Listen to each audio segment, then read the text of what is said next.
Libertarians for setting this up and inviting me to participate.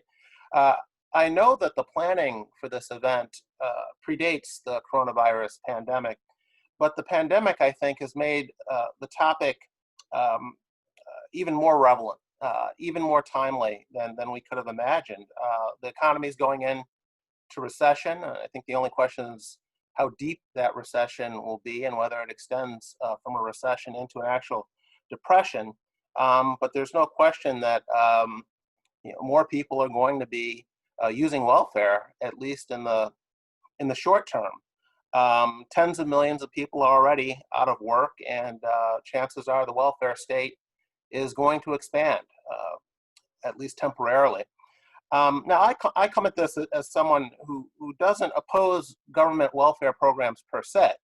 I think there is a good argument for a safety net, even in a free market capitalist society. But I'm also someone who believes that people act rationally and that economic incentives do matter.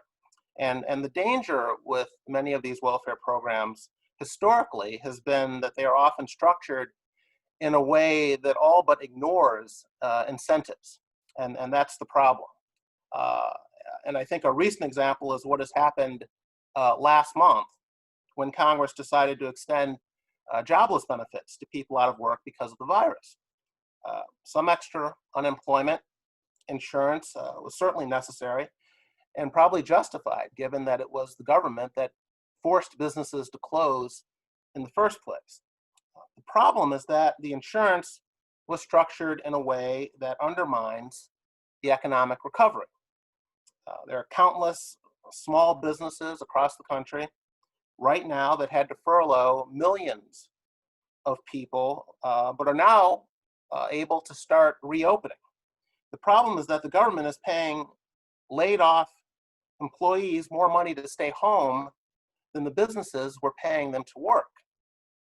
The Wall Street Journal ran a piece recently about a restaurant owner in Portland, Oregon, who paid his cooks $640 a week before the pandemic. Oregon's unemployment insurance pays $400 a week. But Congress added a $600 federal bonus to that insurance. So that worker is currently bringing in about $1,000 a week. Why is he going to take a huge paycheck cut to go back to his old job? And how can the restaurant owner, who's probably doing less business now because of the virus, afford to raise pay to compete with the government who's paying the guy to stay home? I think welfare state programs are full of variations on this problem of ignoring incentives. And many people take advantage of them, not because they're lazy or bad people, but because they are rational people. It makes perfect economic sense. Why is a single mom on welfare going to enter the workforce and take a job that pays less money than she's getting from the government on welfare? Not only will she be bringing in less money if she goes to work, but she may have to spend some of it on childcare, an expense that she currently does not have. You don't need a degree from Dartmouth to do the math on that. Now, in some cases, you are in fact dealing with people who lack a work ethic for whatever reason.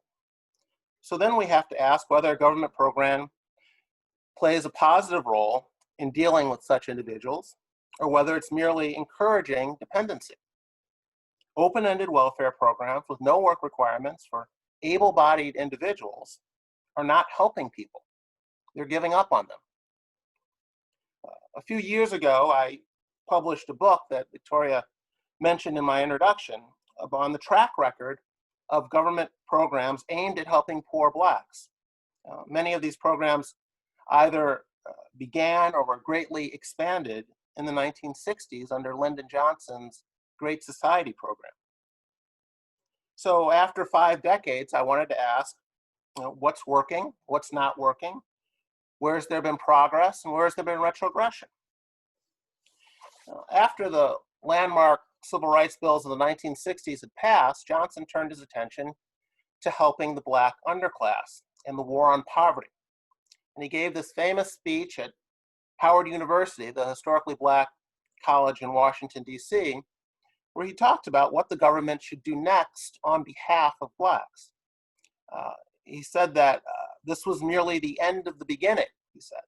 He said that beginning is freedom, and the barriers to that freedom, the right to share fully and equally in society, to vote, to hold a job, to enter a public place, to go to school, those barriers are tumbling down, he said. But then he said that freedom is not enough. Merely giving these people freedom is not enough. He said, you don't take a person who for years has been hobbled by chains and liberate him and bring him up to the starting line of a race and then say, you're free to compete with all the others now. He said that wouldn't be fair. And so Johnson said that the next and more profound stage would be not just freedom, not just equality of opportunity, but he was going to push for equality of results. He sort of moved the goalposts. He was saying that equal opportunity isn't enough. But what if he was mistaken in this belief? What if there are limits to what the government can do beyond simply removing barriers to freedom, to individual freedom? What if the best that we can hope for from our elected officials are policies that promote a level playing field? And what if we only risk creating more problems and more barriers to progress when we focus on equal outcomes instead? And I think there are limits, even when the policies are well-intentioned. There are limits to what the government can do, or the good that it can do, I should say. For more than 50 years, the political left in particular has pushed for more government assistance for blacks through racial preferences and forced integration and expanded welfare entitlements and so forth. And so what's been the result? What does the data show? What have we learned? Well, we've learned that open-ended welfare benefits do not help people develop a work ethic, for example, which is ultimately what they must develop to rise out of poverty and to stay out of poverty. We've learned that minimum wage laws price younger, less experienced people out of the labor force, many of whom, or a disproportionate number of whom, happen to be black. We've learned that racial preferences and higher education mismatch black students with schools and lead to lower graduation rates. We've learned that soft on crime laws make ghettos more dangerous for the mostly law-abiding residents who live there and make life easier for the criminals who, of course, prey primarily on the black poor, and so on. But what we also have now, or the luxury of doing now, is comparing what was happening socioeconomically among blacks prior to the growth of the welfare state and prior to the government interventions of the Great Society, and comparing that track record with what's happened since then. Now, no one I know would argue that blacks were better off economically in the first half of the 20th century than they are today. I'm certainly better off than my parents and my grandparents were. The question is how much of that is due to government interventions that so often receive the credit for any progress that has occurred, and how much is due to other factors. Not a lot of time is spent analyzing the progress that was occurring prior to all of this government intervention. But there's a lot of empirical data there, and I think it deserves more attention than it normally receives. In the 1960s, especially following passage of the 1965 Voting Rights Act, black leaders began to focus more, much more, on accumulating political power, electing mayors and governors and congressmen. The strategy culminated, of course, in the election of President Obama, but that came at a cost. More attention, or less attention, was being paid to developing human capital over this period. And by human capital, I'm talking about the skills and attitudes and behaviors that facilitate economic advancement in a group.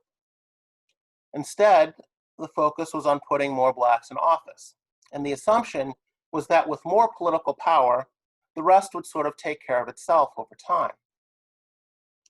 But prior to the 1960s, black leaders were far more focused on developing this human capital, and the results were quite remarkable. Prior to the government interventions of the 1960s, we saw racial gaps narrowing in income, in academic achievement, in black representation in middle-class professions, and elsewhere. Even more importantly, blacks were not only making gains in absolute terms, they were also gaining on whites. Racial gaps were closing. But following the rapid expansion of the welfare state and the black leadership's decision to shift much of their focus to attaining more political power, that previous progress slowed down or stalled, and in some cases it even reversed course. And let me offer some examples of what I'm talking about. For the first half of the 20th century, and well into the 1950s, black marriage rates in the US were either similar to white marriage rates or higher. In 1940, 87% of black families lived below the poverty line in this country. The number had fallen to 47% by 1960, which means that the black poverty rate had been nearly cut in half before either the Civil Rights Revolution or the Great Society social programs even started. In the 1940s and 50s, black labor participation rates exceeded those of whites. Black incomes grew at much faster rates than white incomes grew. And blacks increased their years of schooling at a faster rate than whites did. Between 1940 and 1970, so this is during Jim Crow segregation, and prior to the era of affirmative action, the number of blacks in middle-class professions in this country quadrupled. Your accountants, your engineers, your teachers, and social workers, and lawyers, and so forth. Between 1960 and 1970, black incomes in the US doubled, just in one decade. They rose for whites during that decade as well. This was the post-World War II period, so incomes were growing for everyone. But they rose for blacks at a faster rate than they rose for whites. During the 1960s, income inequality, black-white income inequality, was shrinking. In other words, during this period, racial gaps were not just narrowing, but narrowing in some cases quite rapidly. Steady progress was being made. It was being made during a time of rampant racism, and it was being made when blacks had very little political clout in this country. There's a strong argument to be made, I would argue, that the welfare state today does far more to exacerbate social inequality than it does to lessen it. And that applies whether we're talking about disparities in education, or income, poverty, or even crime. The violent crime that is so prevalent in poor black neighborhoods has enormous social and economic costs and consequences. And it ought to be part of any serious discussion of what's driving social inequality in this country today. And the common assumption is that poverty leads to crime. But the truth is closer to the opposite of that. Violent crime causes businesses to flee. Jobs follow. Property values fall. One of the reasons that blacks were progressing at much faster rates in the first part of the 20th century, even though racism was legal, and even though the welfare state was much smaller then, is that black communities were much less violent back then. And this is yet another negative trend that we can trace to the government interventions of the 1960s. Here's William Julius Wilson, a black sociologist, describing Harlem and other poor black neighborhoods in the 1940s and 50s. Wilson writes that Despite the high rate poverty in those communities back then, rates of inner city joblessness, teen pregnancy, out of wedlock births, female-headed families, and welfare dependency, and serious crime were all significantly lower, he says, than they would become in the 1970s and 80s. There was crime, he said, but it had not reached the point where people were fearful of walking the streets at night. There was joblessness, but it was nowhere near the unemployment rates we saw in ghetto communities beginning in the 1970s. There were single-parent families, he said, but they were a small minority of all Black families and tended to be headed not by unwed teenagers, but by middle-aged women who were usually widowed or divorced. There were welfare recipients, he said, but only a very small percentage of families could be said to be welfare dependent, said Wilson. In short, he said, unlike the present period, inner city neighborhoods prior to 1960 exhibited a sense of community. There were explicit norms and sanctions against antisocial behavior. Well, let me close by reiterating what I said at the start. The problem is not necessarily the existence of a welfare state or welfare programs. A safety net for people who are going through a difficult period, need temporary assistance, as many Americans are right now, is not necessarily a bad thing. The problem is that for some groups in our society, the welfare state has become a lure and a trap.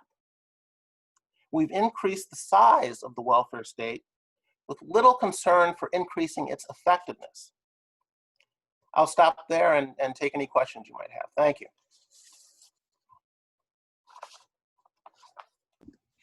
Thank you, Jason.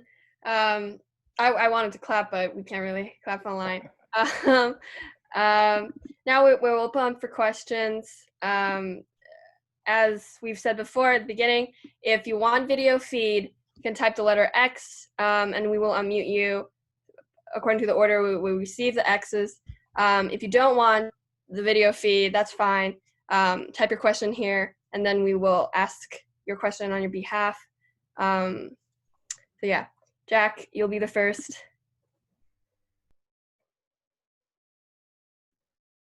Okay, can you hear me? Okay. Mr. Riley, this question comes from actually an anonymous message board, and we were soliciting questions for you, and this one got a lot of traction. It asks, what do you think about hate speech laws, and where do you draw the line between free speech and speech that can turn to violence?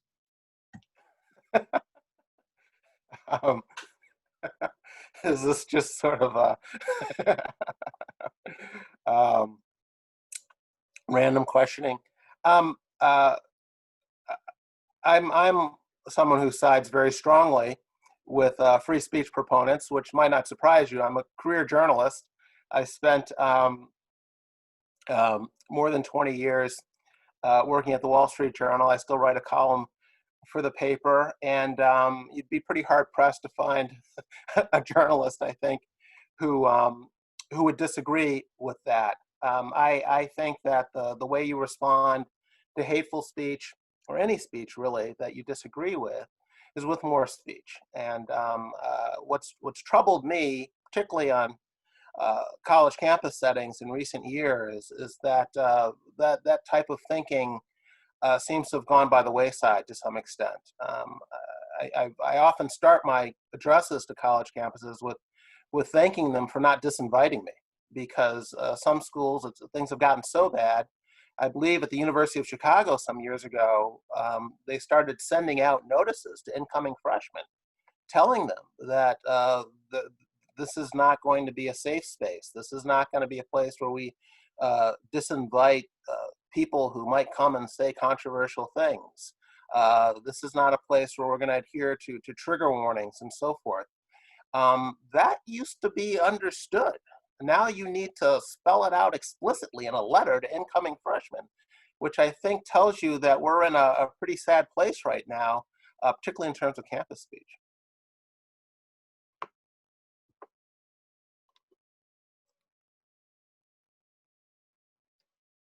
Um, well, welcome, Mark. You don't need to spotlight me, Kevin, okay. Hello. Thank you very much for coming. I'm generally on the left, and I really wanted to come to this because I'm interested in hearing a diversity of opinions. And I wanted to ask you, you talk a lot about the work disincentive, which I generally agree with when it comes to unemployment-based welfare.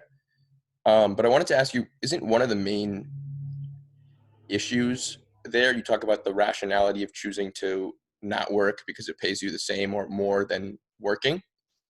Isn't an issue there that could be fixed that just wages have to go up so that the rational decision would be more inclined to work if wages were higher?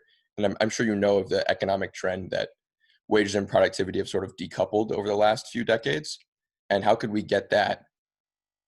How could we get those two numbers closer together? Through free market solutions.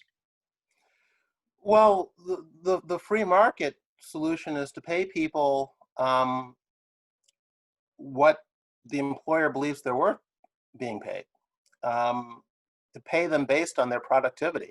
I don't think that's a number that can be arbitrarily or artificially increased without having ramifications somewhere else down the line.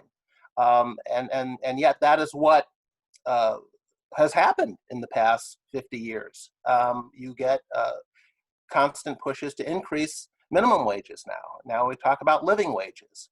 And these are sold as anti-poverty programs, increasing the minimum wage. But in fact, most poor people already make more than the minimum wage. And most people who make the minimum wage are not poor. If you look at the characteristics of people in poverty, what you will find is not a lot of people making the minimum wage. You will find nobody working. So to the extent that you are raising the minimum wage and pricing these people out of the labor force, you are not addressing poverty. What these people need first and foremost is a job, not necessarily a raise. So I think where the government has erred here is standing in the way of what the free market would be doing to address these things.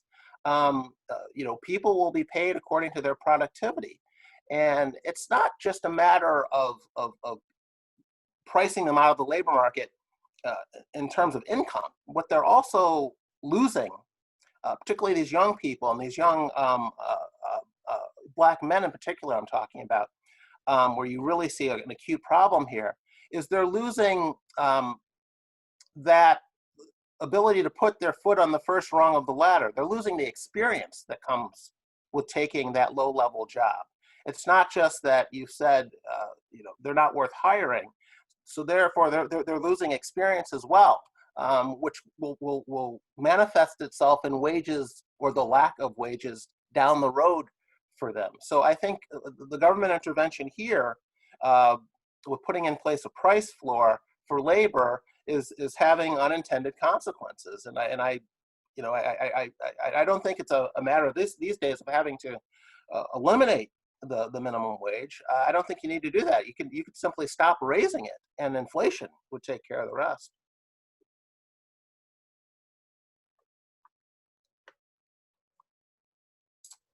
Thank you very much, Mr. Riley. My name is Daniel. I had a question about that in the Northeast, we see a lot of communities having, in some ways, worse sociological problems than the urban Black communities.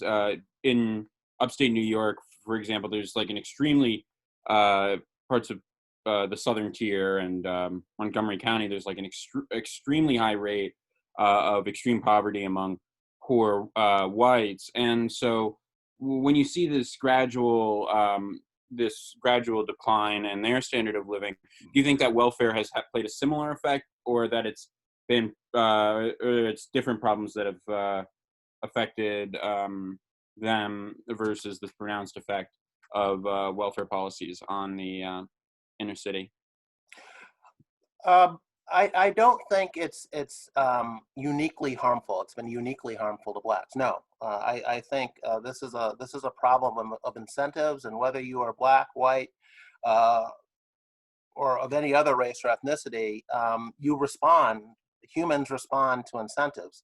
I think this is played out differently uh, within the races based on people starting at different places in society and having different histories, different economic histories and cultural histories and so forth. So they didn't all start in the same place. So these programs have had different effects on different groups. But you're right that we now see some of the same things that have been manifest for decades in Black America start to play out in white America. That's everything from substance abuse to single parent homes and out of wedlock childbirths. And what's frightening, frankly, is that we know where all this leads. We have plenty of case studies here. We have decades of real history here to look back on. So it's not encouraging. But to me, it is evidence that this is not something that blacks are uniquely susceptible to. You can also look in other countries that are less diverse than America.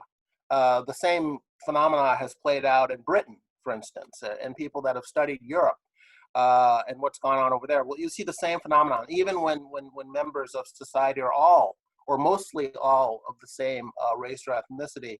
The welfare state can have a similar impact on socioeconomic progress.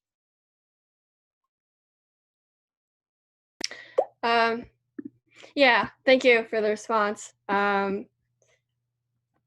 have some questions that we've collected from other students who are not here, and I would like to give some voice to those. But just to address the newest message, if anyone wants to directly engage with Mr. Riley, we highly encourage that, but we don't really endorse disrespectful comments, especially if there's like an agenda. I mean, generalizations about libertarians, I think to me, Vince is a kind of a bad faith in this dialogue. So if anyone has a question, please, we'll be more than happy to spotlight you. I mean, we don't even need video feed. You can just have your audio open. So now I will, on the behalf of anonymous sources, I could give some voice to these questions. How do libertarians reconcile the expansion of government by political actors who attempt to appeal to them on the foundations of reducing size of government, despite promoting increased interventions in people's lives? So I think this is a question about perhaps Trump's current approach in the pandemic, and like the approach from the right to reducing size of government, but also still in place implementing government interventions contradictorily. Well, I'm not entirely sure I understand the question, but my understanding, and I don't self-identify as a libertarian. I more readily self-identify as a free market conservative. But my understanding in conversations with my libertarian friends and reading libertarian journalists is that their problem with the Republican Party and government spending long predates President Trump. You can go back to the George W. Bush years, for instance, where he expanded Medicare and large entitlement programs like that. At the same time, he did want to do things like privatize Social Security. That didn't really get going, but he was doing that with the left hand. With the right hand, he was expanding government. And then you had the 2007, 2008 financial crisis, and they didn't like some of the government interventions on Bush's watch to address that, and that gave rise to your Tea Party movement. I mean, there are people who try and rewrite that history as saying that the Tea Party was a response to President Obama's election, but the Tea Party got started toward the end of Bush's second term, and it was entirely in response to the government spending on that side. And so you get to Trump, and I think this is just more of the same complaint that they have. Now, some of us, I think, if you look at Trump's background, there's nothing that would have suggested to you that he was a libertarian or had any problem with government spending or infrastructure, roads and bridges, and going down that road with a lot of Democrats in Congress. So I'm not really surprised, but I think the libertarian argument for Trump here would be an extension of what they've been saying for 15, 20 years. Thank you. How should historically oppressed communities be recompensated for their historical disadvantages without a welfare state? I guess what would be, I think a better way of asking that would be, what's the best way to move forward from now? Well, it is to move forward. I think that's I think that question is getting at reparations and the debate over reparations that has cropped back up in past year or so. But I don't think you can compensate Blacks for that ugly past. I think that there is no price you can put on that type of suffering of a group. But I think the way forward is to do better. The idea that giving Blacks advantages to compensate for being disadvantaged in the past, I think is the wrong way to go. The way forward is equal treatment for all individuals. I think if you go forward with a sort of reverse discrimination mindset, you're not going to compensate for the past. You're going to compound the sins of the past going forward. And so I am very much against trying to compensate in the name of helping Blacks. I think there's nothing you can do about the past. The past is in the past. And the way forward, I think, is to do a better job of making opportunities available for people to take advantage of, and then it'll be up to those individuals to take advantage of those opportunities. Thank you. Another question that people have been asking us is UBI versus welfare. Do you see a difference? Do you have a preference? So on. I don't like either one, but I especially don't like UBI. I think the Great Society, the welfare state, we've already gone a certain distance in that direction already, and we see the outcome. Why would we want to continue with more of the same? UBI is, I think, compounding the problem I was addressing with the unemployment insurance today, or when I used the example of the single mom on welfare. It's UBI is asking nothing of people. It's you, and what are you going to get from people when you ask nothing of them? If you are not connecting effort, work, and compensation, I think you've lost your way here. And so no, I think that UBI would be taking the welfare state in the exact wrong direction. So it's something I would strongly oppose. And I know, this has a long history, whether it goes by UBI or, negative income tax is what Milton Friedman called it, but it was essentially the same thing. And I have never been a fan. I don't see the logic there.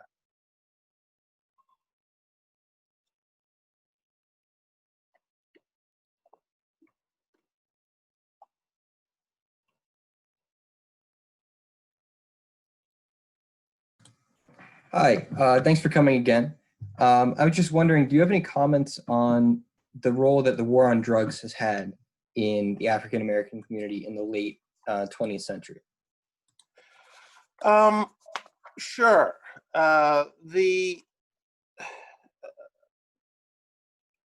I think that there are very good arguments on both sides of the war on drugs. Um, um, my problem is that I don't think ending the war on drugs will accomplish what some opponents think it will, because I don't think the war on drugs is causing some of the problems that the opponents think it's causing. And by that I mean, if you think that ending the war on drugs is going to address, say, racial disparities in the criminal justice system, I don't think that is in tune with the facts in terms of which types of crimes or offenses are driving incarceration rates. I mean, if you look at the data on who's in particularly state and local jails and prisons, and I'll use those because they house about 90% of the incarcerated population in the U.S. There's a federal system as well, but it houses, I believe, less than 10% of the population. So if you take what is driving incarceration rates in state and local prisons, what you will see is that far and above any other category is violent crime. Well over half of people incarcerated are there for violent acts, violent offenses, not drug offenses. I mean, the last numbers I saw from a couple years ago, I think it was something like 53% were there for violent offenses. Another, I think it was around 20% were there for property crimes. And then the lowest category was drug offenses, which was only about 16%. And so if you were to snap your fingers and send everyone home who's in prison for a drug offense, you would barely, the racial composition of the jails and prisons would barely budge at all. And so if you want to get at, and most of the people who are there for drug offenses are dealers. They're not people who were caught with a dime bag walking down the street. There's no room in our prison system, frankly, for those people. So when you break it down, ending the war on drugs isn't necessarily going to get you where you want to be if your concern is racial disparities in the criminal justice system. Nor is it going to get you there if your concern is just mass incarceration per se. Again, if you send home everyone in prison who's there on a drug offense, the U.S. still leads the world in the percentage of the population or the numbers of people that are incarcerated. So ending the war on drugs is neither going to address your mass incarceration problem or your racial disparity problem. Now, like I said, that aside, there are good libertarian, anti-nanny state reasons for ending the war on drugs. I just think people should appreciate, where that will get us and where that will not get us, depending on what your particular agenda is.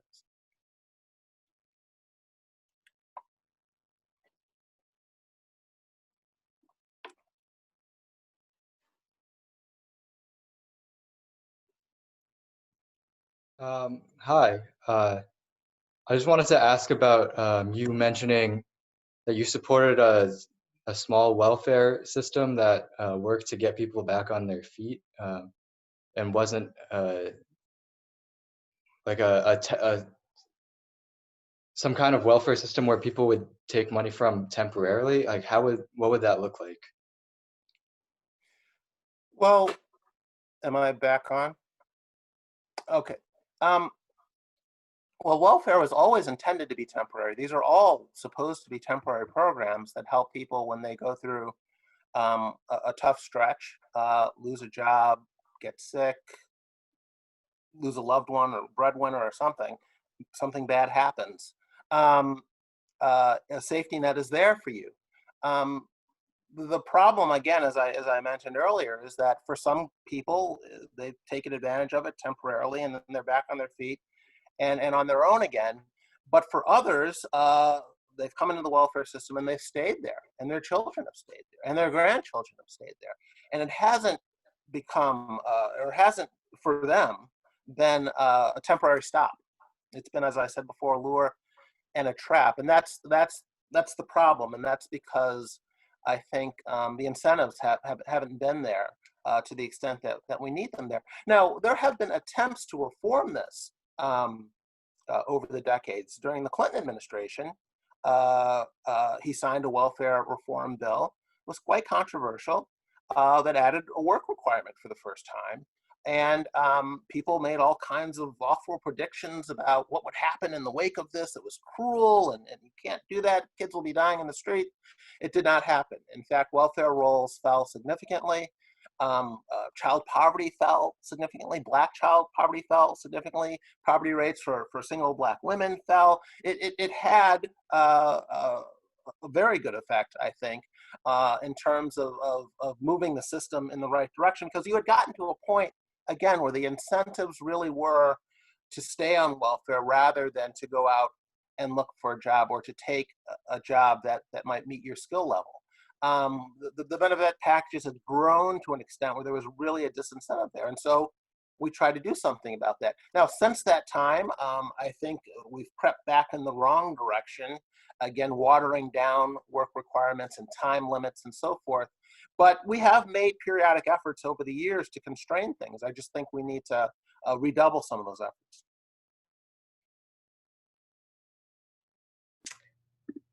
Thank you. Sorry that this Q&A session has been a little disjointed, but we see a lot of new questions coming in. And I just wanted to reiterate that no one interrupts the conversation at all. Anyone who has a question is more than welcome to ask them or talk with Jason directly. So please don't worry about interrupting the conversation at all, even though it might be a little disjointed. But okay, let me spotlight Daniel, the next question.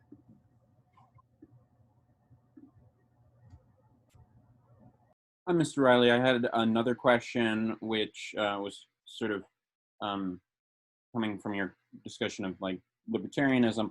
A lot of people say that in order for there to be this equality of opportunity, there needs to be this like baseline level of liberty, of like positive liberty, of things that need to be provided in order for people, you know, to have like a fair chance at equality of opportunity. It's sort of like the John Rawls liberal position. So I'm just curious if you think that there is sort of some like basic level that needs to be set, other than, you know, the negative liberty of, you know, you can't discriminate. But if there's like some basic level of positive liberty, like you have a right to an education or a right to some degree of healthcare, that you think might be necessary to realize like an equality of opportunity.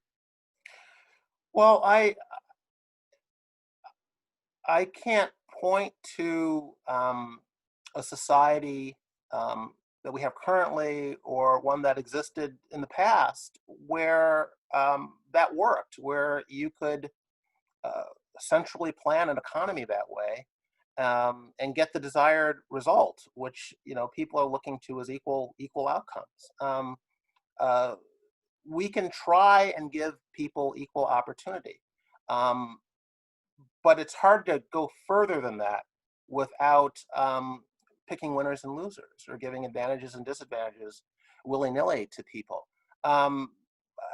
Again, I think that our politicians and policymakers need to be a little more humble about what they're capable of doing, how exquisitely or specifically or particularly they are able to engineer society and get the right outcomes.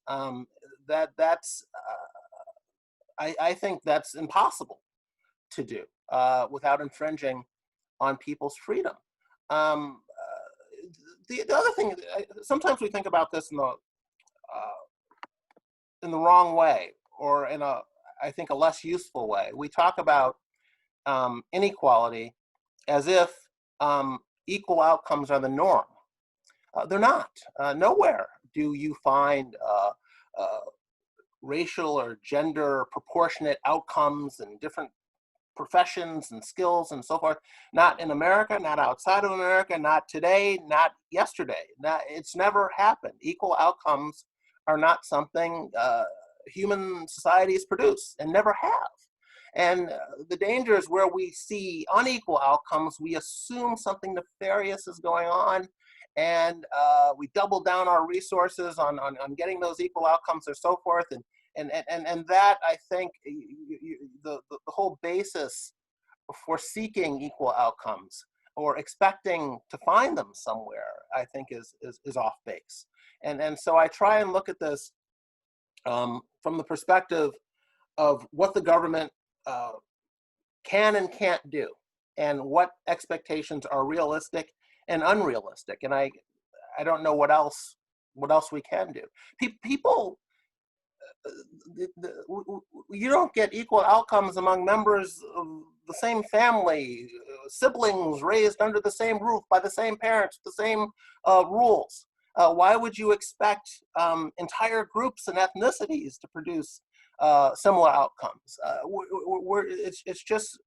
It's an unrealistic expectation, and I think that when we talk about inequality, we need to keep that in mind.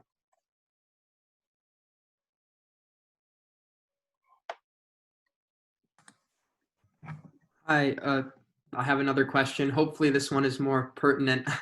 Thanks for your responses so far.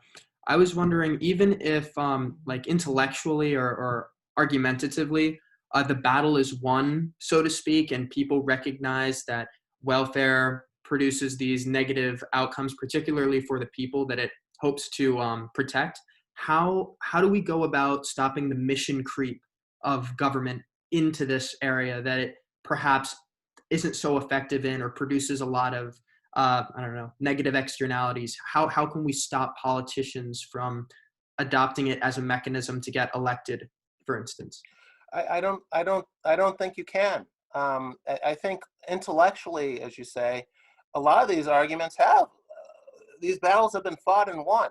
I mean, the people who believe that raising minimum wages has no disemployment effects are a minority. I mean, that is pretty settled science among economists. You will have a few outliers out there who will try make a case. You can tweak it here and tweak it there, but generally speaking, that debate isn't really up for discussion much.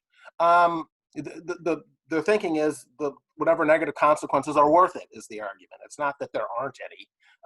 It's generally agreed that there will be some negative employment consequences.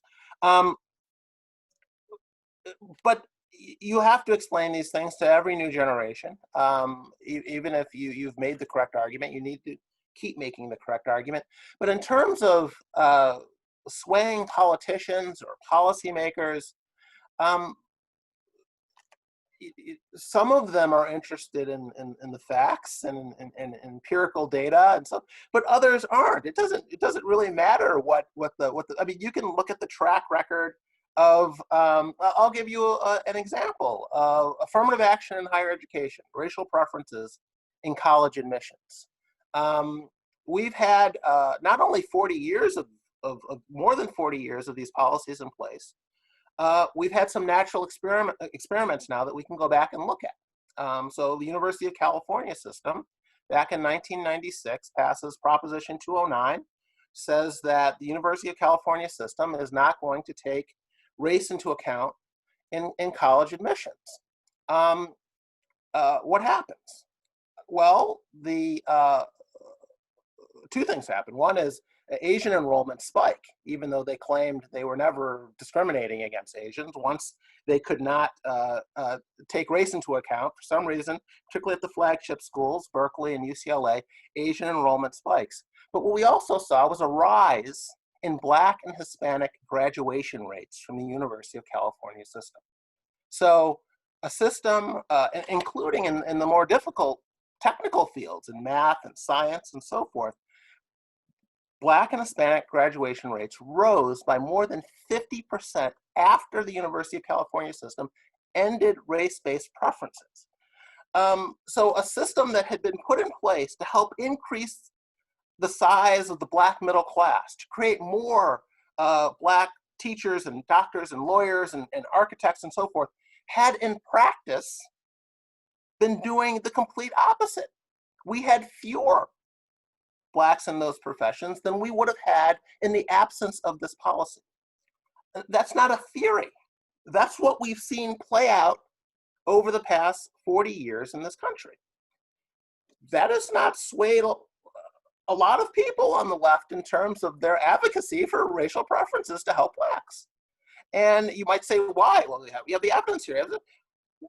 There's a whole industry out there of people who push these policies, just like there's a whole poverty industry out there of people who want to see the welfare state expand because it is in their interest to see the welfare state expand. There are activists out there who talk about the prevalence of racism in society and will never acknowledge that there's any less racism out there, or that it's any less effective than it used to be, because it would make their activism obsolete. It would put their civil rights organization out of business.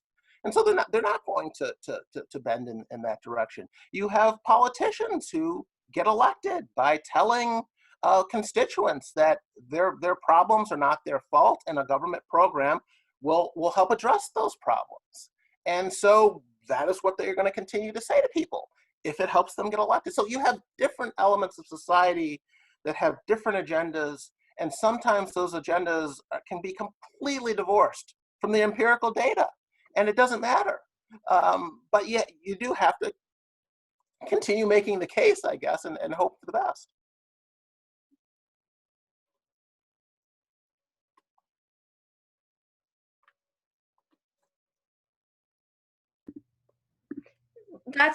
That's fascinating for me. Just quick follow-up. To what extent do you think that the industries, like civil rights industries, are impacting the policies, and the civil rights organizations like kind of taking up the civil rights agenda as if it's like a life of its own, detached from the reality? And like, just to what extent do you think that has a negative impact on the actual policy making? Well, I think progressivism, particularly on the left, is ascendant right now. I think the Democratic Party has gotten more progressive. So I think the people who care most about the activists are the ones who are now getting elected in the Democratic Party. I think the party has moved significantly to the left of where it was under President Obama, frankly. And so we'll have to see how that plays out.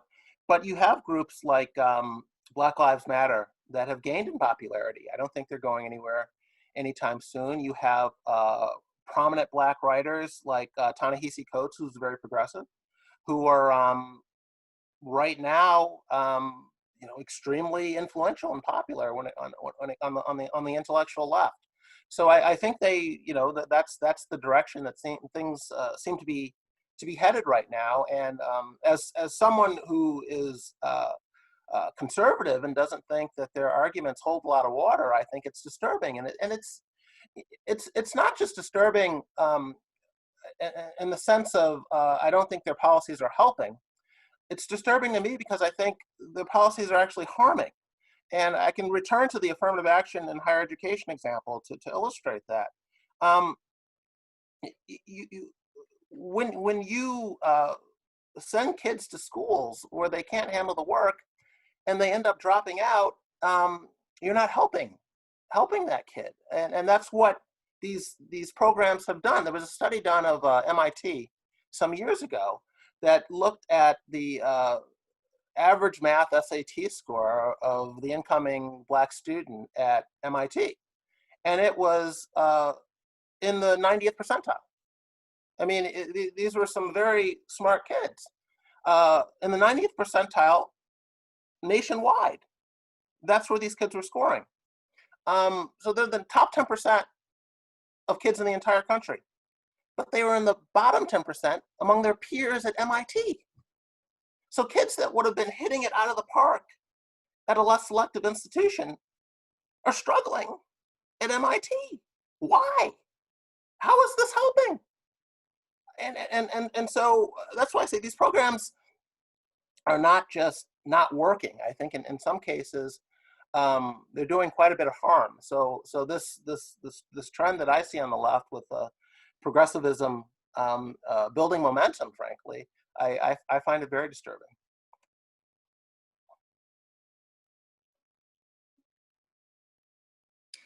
Thanks again for your responses thus far. Sophie was wondering, would lessening the war on drugs at least be a step in the right direction? Drug offenses account for almost half of U.S. federal imprisonment. Well, as I said earlier, when you look at the war on drugs, well, two things to that. Again, she used the federal system. The federal system only houses about 10% of inmates that are incarcerated in the United States. The vast majority of people incarcerated are in state and local prison systems. And among that group, far more people are incarcerated for violent crime or property crimes than they are for drug crimes. I think for drug crimes, it's around 15 or 16%.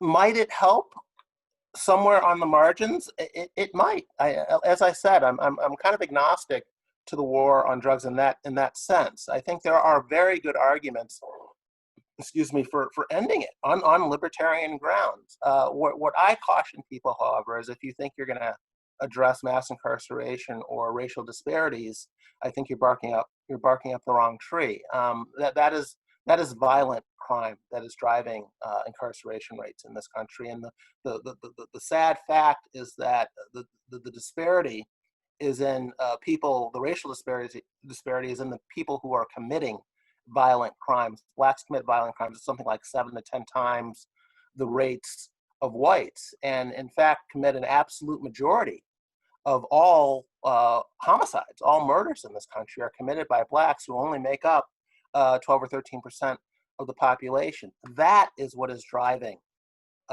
racial disparities and incarceration rates. And so, to that extent, the war on drugs is really a side issue.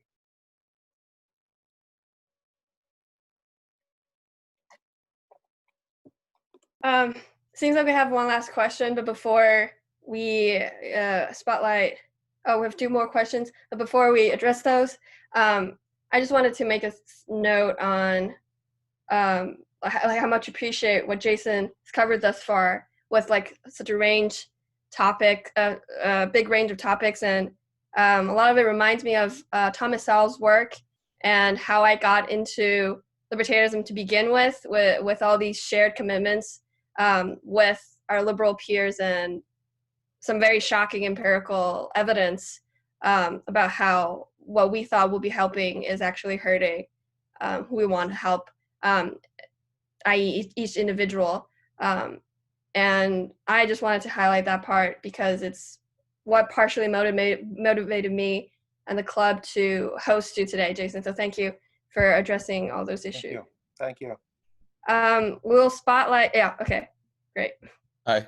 Thanks again. I just wanted to return to the concept of universal basic income. I know we've asked you to jump around a lot, but you talked a lot with welfare about the work disincentive. Universal basic income basically eliminates the work disincentive, because as long as you still receive it when you're working, then you don't lose that disincentive.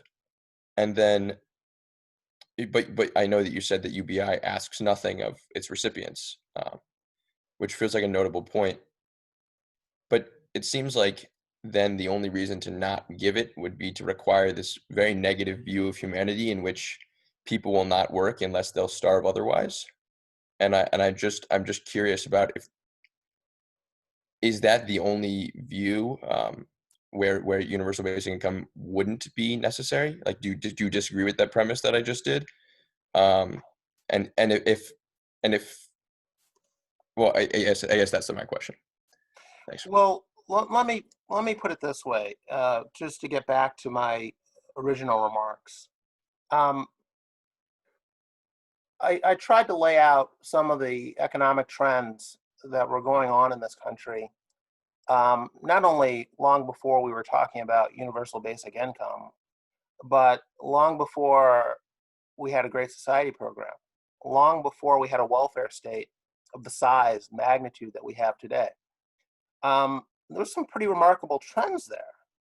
I talked about the rapid reduction of Black poverty between 1940 and 1960. Fell by 40 percentage points. Increases of Blacks entering the skilled professions, narrowing of racial gaps, home ownership, in income, in educational achievement. I mean, it is really remarkable to go look at some of these trend lines on a graph, and you see the progress that was being made in this country. And then in the 60s, you start to see the V back up, or it flattens out. It's a really remarkable thing to look at. Why isn't there more interest in going back and studying what was going on back then? Instead of trying to sort of reinvent the wheel here and use some other fancy mechanisms to reach something that someone thinks is a normal, more equal outcome for all groups. Why isn't there more of an effort to go and see what was working in the Black community that allowed them to do what they were able to do at that time in history? During Jim Crow, when people were being lynched, when race discrimination was legal, you could put a sign in your window that said, "We are not hiring any Black people." It was perfectly legal. Yet Black labor participation rates exceeded white labor participation rates, and their incomes were going faster than white incomes, and their years of education were going faster. What was going on back then, and why aren't we more interested in studying that period? I mean, to me, I haven't seen an argument that there's a need for universal basic income. We know what can happen without one. We know what can happen without a large intrusive welfare state, because for most of American history, there has been no large intrusive welfare state. So I would be much more interested in studying the lessons of that period, and then in trying to come up with more fancy mechanisms for socially engineering society, and by thinking real hard about the situation, a few people sitting in a room thinking real hard, and then trying some blanket approach that they think will work nationwide among all groups and have the same outcome, which I think history shows is quite unlikely to happen.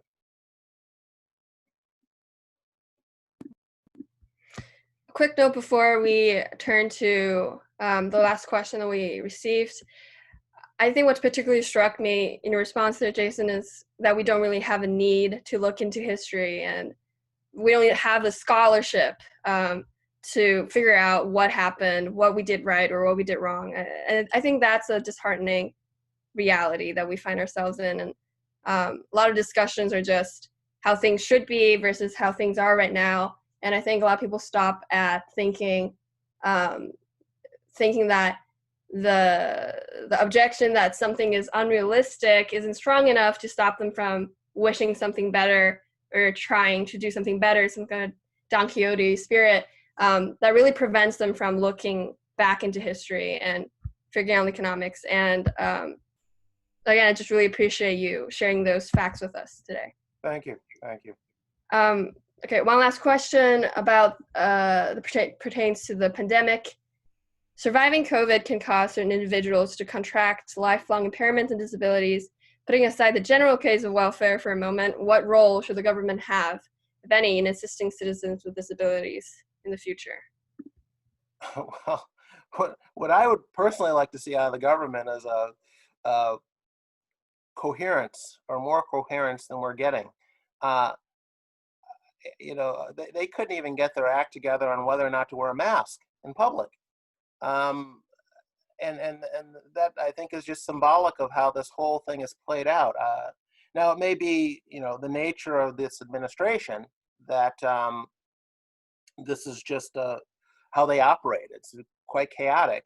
And maybe a different administration would at least, they wouldn't have prevented the pandemic from happening, but at least they would have put out a more coherent response to the public. But that's been my biggest concern. I do worry that, as the president has said a number of times, that some of these responses are the equivalent of the cure being worse than the disease. I think the economy does have to reopen at some point, and it's all about managing that reopening and having us all shelter in place until they figure things out seems to be something that isn't sustainable.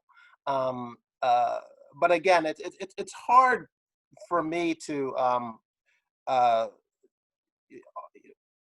offer.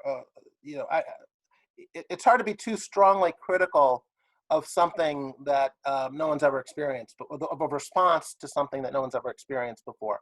It's very easy in 2020 hindsight to look back and say, oh, they should have seen this coming. They should have done this. They should have done that. And when it comes to what the crisis suggests to me is that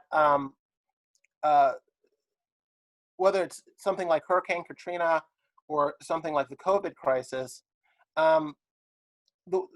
we had warning signs before that this could hit. I mean, we knew the levees in New Orleans needed repair. We knew they were inadequate, but elected officials don't make a name for themselves or get reelected, or maybe elected for the first time, focusing on these boring infrastructure projects. Those aren't the sort of the sexy issues that people want to hear them talking about.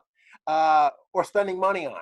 You almost inevitably only act after the crisis. I mean, I'm in the New York City area, and we have pipes underground in New York City, water mains that are 100 years old, and everyone knows they're going to break one day. And every few months, one does break and floods a block or two and shuts down things, and we fix it.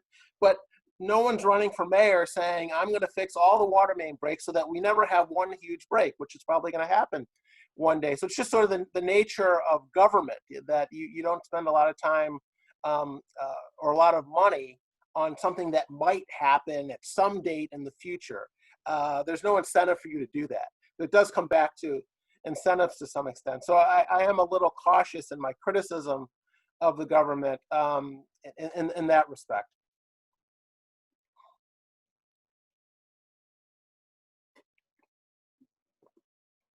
So Sam just wanted to follow up on this to clarify that she was asking specifically about disability benefits. So if you could maybe comment on that, that'd be much appreciated. I'm sorry, I missed that. The disability. Yes, disability benefits. Well, I don't know enough about what's been in the stimulus packages regarding disability benefits to know what the government's proposed doing already. Does she know? I mean, these are huge bills, and I wouldn't be surprised if something's in there, but I don't know what has been proposed to address that, so I can't really critique it. I think she was, she'll correct me if I'm wrong, but I think she was asking more generally, what is the role of the government in, if any, in providing for people with disabilities? Yeah, so if I might, the question is more general, where as a result of COVID, we're going to see an increased number of people who can't work because they've survived the disease. So for people through no fault of their own who cannot work, and this is the case with people who have disabilities as a result of just like their genetic condition as well, what should the role of the government be in assisting those individuals, either through healthcare or through some sort of income grant? Well, I don't know why it should be any different than it currently is for assisting people with disabilities that they have through no fault of their own. I mean, I don't understand why this would change that policy. I mean, if we have a policy in place, a government policy for assistance, I mean, I guess it could be expanded to some extent if the numbers go up, but I don't know that you would need to fundamentally change the disability program. Okay, thank you. Okay, thank you guys for a great discussion. We've covered a lot of topics. Are there any lingering questions? If not, we are ready to wrap it up. Thank you again, Jason, for coming. Thank you so much for agreeing to do this for free. I just wanted to put that out there so that we're clear. Everyone knows like how much this means to us. And thank you all for tuning in. We hope that we had some of your questions answered, and we hope that we can all leave with more. Thanks again. And if anyone wants to discuss more, me and Kevin will probably linger here for longer.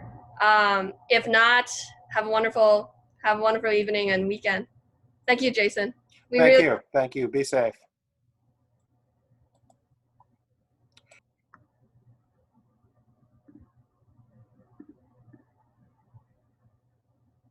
Okay, guys. Hey.